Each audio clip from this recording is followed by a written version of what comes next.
All right, good evening, everyone. I've got Coach Hill, the head coach of the Navarro Panthers, and Scott Kibbe, the Navarro football historian, and myself, Hank Dieter.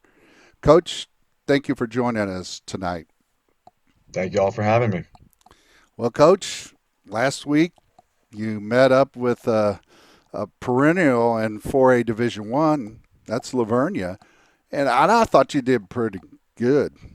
And you had the loss at 23-7, but the score really doesn't indicate how that game went. Right. So, could you tell us a little bit about your insights and thoughts of that game? Sure. I think that's a good description of how that game went. They're a really great team. They're well coached. They don't make mistakes. They don't hurt themselves. And I think that, we had some opportunities to take the lead a time or two. And in the second half, it's still a one-score game. And it was just, from our perspective, some missed opportunities. And at the same time, not wanting to take anything away from Lavernia, they won that football game. There's no doubt about it. While we did have chances, and while I would have loved for the outcome to be different. It wasn't. Our goal is still to win every single week, and we weren't able to get the job done last week against Livernia, and it's not something that we're hanging our heads about. They're a great team, and I do think that we're still showing great signs of improvement on in every aspect of the game. And we definitely had chances to win a game against a perennial powerhouse in 4A Division One. We just didn't capitalize on those chances. Thank you for that, Coach. Scott? I think one of my takeaways Friday was just defensively how much more physical you guys are looking as the season goes on, and I think how important that is as you play the Wimberleys and get into district Yeah. and in the playoffs, and uh, wondering if that's what you're saying too. If you feel pretty good about the progress that's being made there.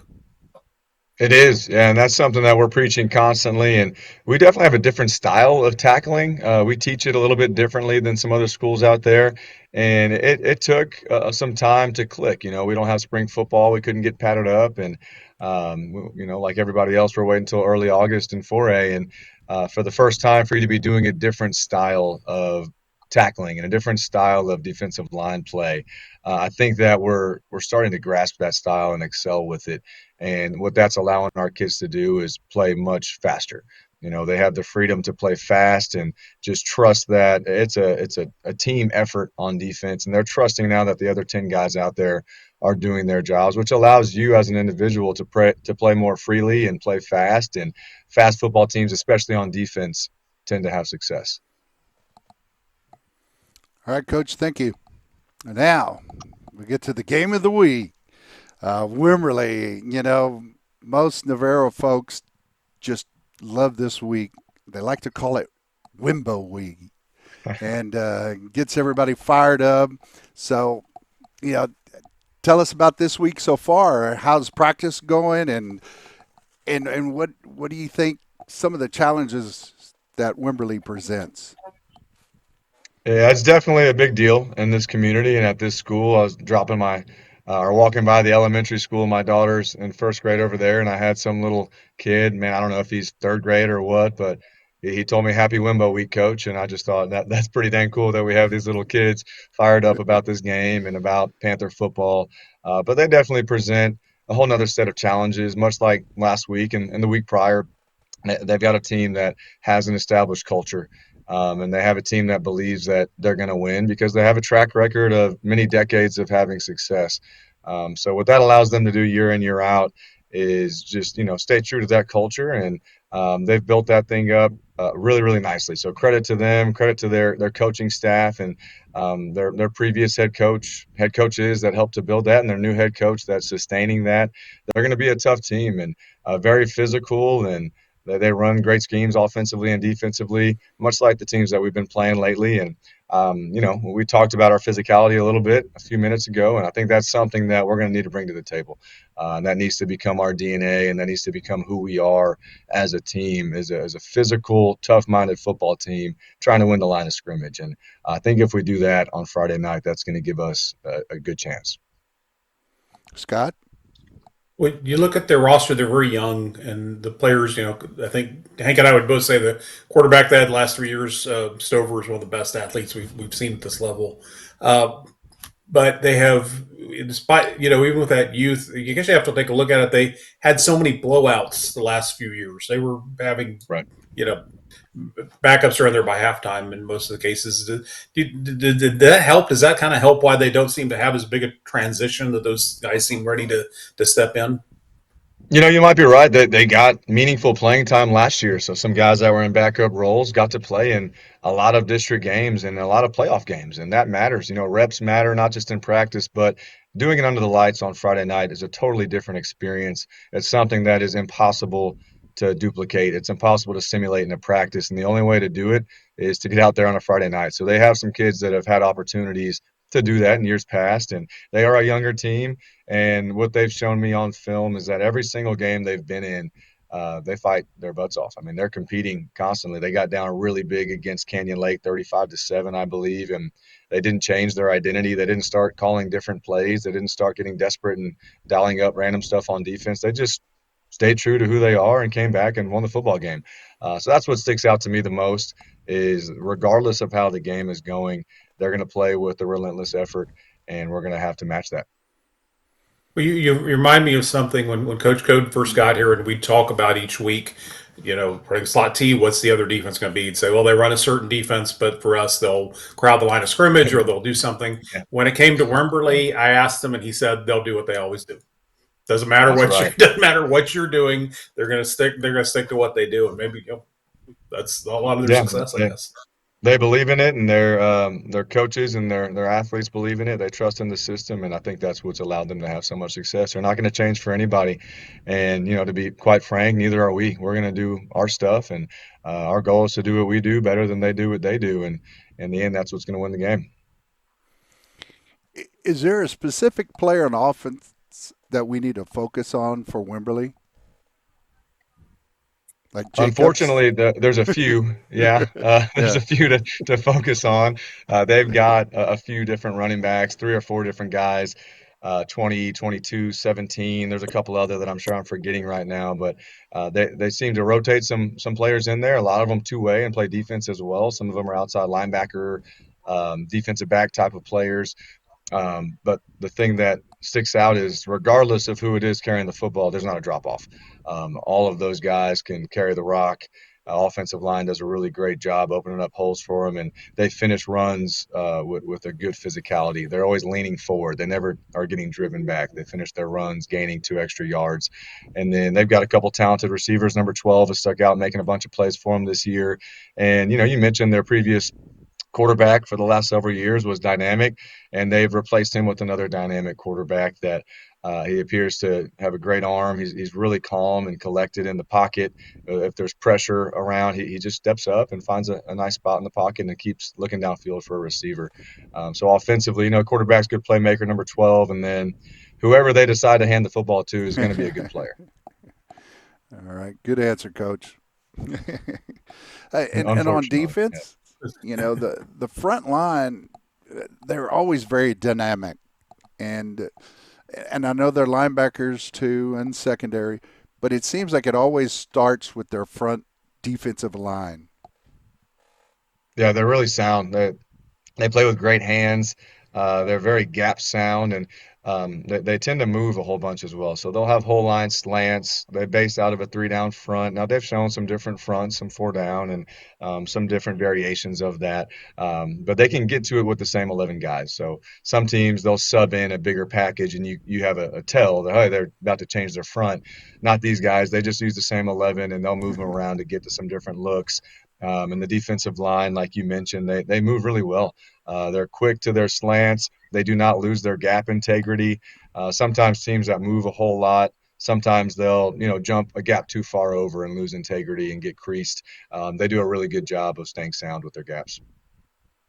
Thank you, Coach Scott. So, in falling behind, not really asking about weaknesses, but when they've fallen behind, what's been the trouble? Have they been turning the ball over? Have they been giving up big plays? What when they've had problems, what have they been? I don't know if I would say it's a problem. A a lot like our non-district schedule, they're playing good teams. And sometimes when you play good teams, as much as I'd love for every single play to go our way, sometimes they're going to make a play.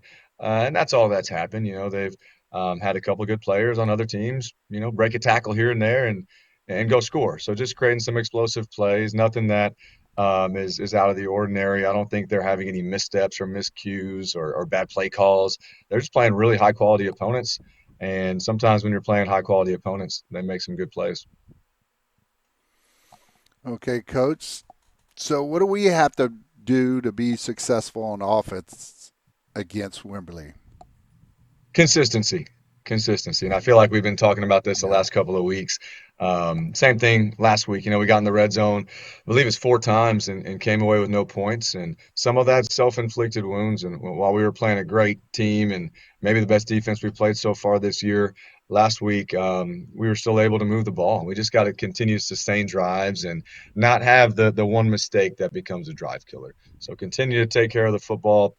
Offensive line is taking steps every single week. And this week in practice, you could tell a light bulb went off a little bit, and some of these schemes are starting to click. And while they've shown comprehension of them from time to time, these first 4 games, this week, we're watching film. Just got done with the film session an hour or two ago, and I look up and I'm like, man, that film session didn't take very long. I think that's probably because we had fewer mistakes. And so they're starting to get it. They're starting to understand the big picture and work together up front. And that's where it all starts with us. I think All the right. offensive line, tight end, fullback room, they're going to be the group that drives the success of our offense. Scott, anything to add? Not on that. No. Well, let's move to defense. What do you have to do to be successful against Wimberley's offense? Continue to play with a high level of physicality. I think that's been showing up the last couple of weeks. Is we've got guys playing really, really aggressive right now, and I think that plays in our favor. They're understanding their schemes, they're communicating better. The secondary is playing much better on the third level in coverage, but then they're also getting up there in the run game as well. We've got some of our corners and safeties are up there with the leading tacklers on our team, and that's always exciting to see. But first and second level guys on the defensive line continue to be aggressive, continue to play with great hands, and just understand that we're playing a really good team. We're playing a top-notch opponent. I understand this is a really big deal to both of these schools, and rightfully so. This game means a whole lot, not just because it's a district football game, but Right. because it's 2 teams that are high quality, 2 teams that are really talented, that are going to go after it. It'll be a heavyweight fight, and we just have to keep swinging all night. All right, coach. Thank you. Well, Scott? yeah, I'll ask you about maybe just a little bit of what we talked about Monday, as far as we're in an odd number of teams in the district, so everybody has to take a week off. Uh, Right. don't get to choose our schedule, but we our week off is at the end of the year, where I know a lot of coaches would prefer to have it in the middle of the season, get a little healthy, get healed, and uh, work on some things before going back in. What's your view? Do you feel like that hurts us, that we're not having an off week before we go into district play? No, I don't. And my perspective on it is let's go. Let's go. Why not? Why not start with the defending district champions? We're going to play them all at some point. Just go ahead and flip a coin and tell us when to go play, and we'll go play. We don't care who or when or where. Our mentality is let's just go play the game and control what we can control. They don't call me up and ask when I want the bye week to be, and if they did, they probably wouldn't listen anyways. It's much like realignment. What district are we going to be in? Everyone likes to speculate and guess, and it doesn't matter. It's not going to be whatever you think it is. So same thing That goes with our that bye week. We'll take it that wherever it is. that's next week's show when we speculate about district realignment. We'll get to it, but Okay, good. Yeah, we'll start that's doing our one student of our body favorite things to do. populations. So. Yeah, no, Well, it's exciting. It's exciting yeah. stuff. But we control what we can control, and that's going out there and playing football. There you go, coach.